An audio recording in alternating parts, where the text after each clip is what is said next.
여인. 누군가 나를 지켜보고 있다. 누군가 내 방을 쳐다보고 있다.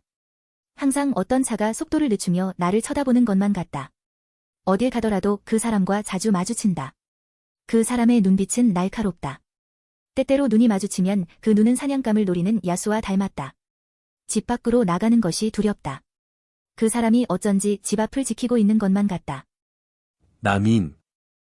출발여. 나는 무엇을 쓰고 싶은 것일까?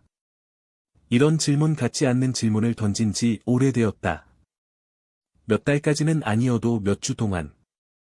어릴 적에는 내 이야기를 쓰는 것을 좋아했다. 내 주변에서 일어나는 일들, 그러니까 나를 둘러싸고 일어나는 소소한 일들을 관찰하고 내 안의 것들을 정밀하게 나열하는 것을 즐겼다. 언제부턴가 소설 하나로 수많은 돈을 끌어모으는 사람들을 본 이후 글의 장르를 소설로 바꾸고 나서는 장벽에 막혔다.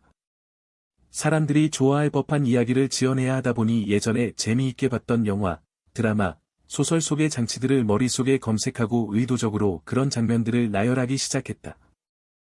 이를테면 이런 식이다. 가만 있자, 내가 재미있게 본 이야기들이 뭐가 있지. 슬램덩크, 드래곤볼.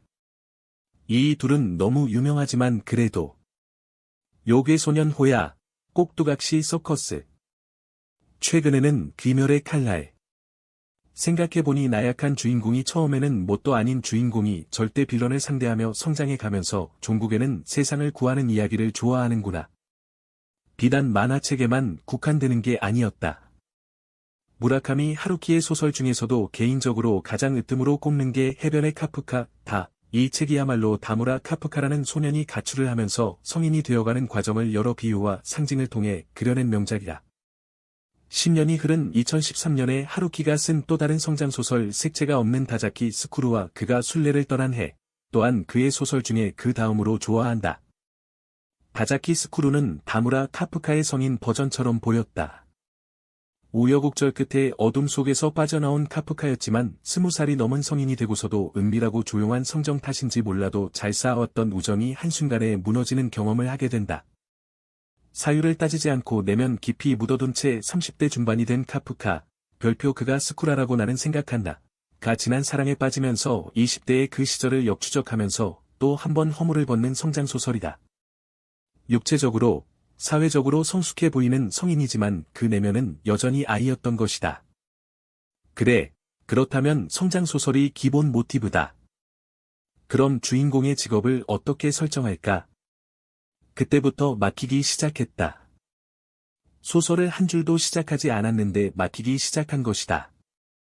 그렇지만 스티븐 킹의 조언처럼 어떠한 얼개도 없이 일단 펜을 들고 소설을 쓰기 시작했다. 전력을 다 소설에 쏟아 부어도 부족할 판에 어떤 날은 회식이라서, 그 다음 날은 숙취 때문에, 또 어떤 날은 야근으로 소설을 쓰지 못한 날이 많았다. 그래서인지 이야기는 더디 나갔고, 겉돌았다.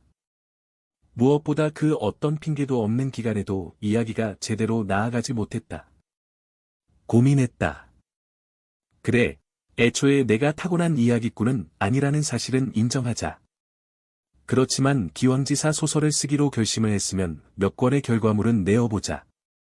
그리고 나서 다시 판단을 내려도 늦지 않겠지.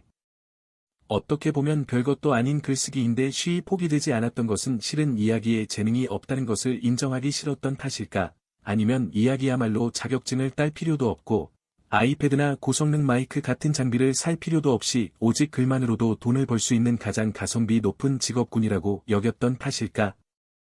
아무튼 어떤 이유로든 포기하기 어려웠고 이야기가 턱턱 막히고 스스로 읽기에도 지리했을 즈음 대문호들의 소설에 대한 조언들이 다가왔다. 진실만을 써라. 해밍웨이였는지 아니면 스티븐 킹이었는지 그 말의 출처는 모르겠다. 책에서 봤는지 인터넷에도 스치듯 봤는지도 명확하지 않다. 무엇보다 수많은 작가들의 조언들을 그려 모아보니 그랬다. 내 안의 진실을 찾아다닌 지가 몇 주가 흘렀다. 그 사이에 아니 훨씬 이전부터 눈길이 가는 여자가 있었다. 불쑥 나타났다고 해야 할까? 정말로 어느 날 불쑥 내 앞에 나타났다. 코로나 때문에 마스크를 써서 흔히 말하는 그녀의 하관을 본 적은 없지만 마스크 위로 보이는 그녀의 눈, 그것만으로도 나를 사로잡기에 충분했다. 그녀의 피부는 새하얗고 투명했다. 이제는 없어졌다고 여겼던 취향이었다. 우유빛깔 김태희, 무슨 여신 등이 가지고 있는 공통점은 피부가 유달리 곱다는 것이다. 완전히까지는 아니겠지만 여신에 대한 환상을 깨부쉈고 외모 말고도 인간의 다양한 모습들을 살피게 되었다고 믿었던 생각이 틀렸음을 그녀를 보고서야 새삼스레 알게 되었다. 처음에는 그저 이쁘장한 여자라 생각했다. 시간이 흐를수록 그녀가 보이지 않는 날에는 마음이 조마조마했다. 혹시나 그녀가 이사를 한 것이 아닐까? 혹시나 그녀가 내 눈빛을 알아차리고 나는 완벽하게 숨겼다고 생각하지만 나를 피하는 것은 아닐까 두려웠다. 그녀가 보이지 않으면 내 인생이 산산조각이 나 버릴 것만 같은 기분이 들었다. 그녀의 이른바 우유빛깔 피부, 새까만 속눈썹, 검으면서도 윤기가 흐르는 긴 생머리를 바라보고 있으면 오랫동안 잊고 지냈던 욕망이 솟아오른다. 내 안의 욕망을 들여다보고 있노라면 그다지 유쾌하지는 않다. 그렇지만 나는 그것이 요사이 내가 느끼는 진실임을 안다. 비록 그게 일방적인 것일지라도 지금부터 그 진실에 대해 써보려고 한다.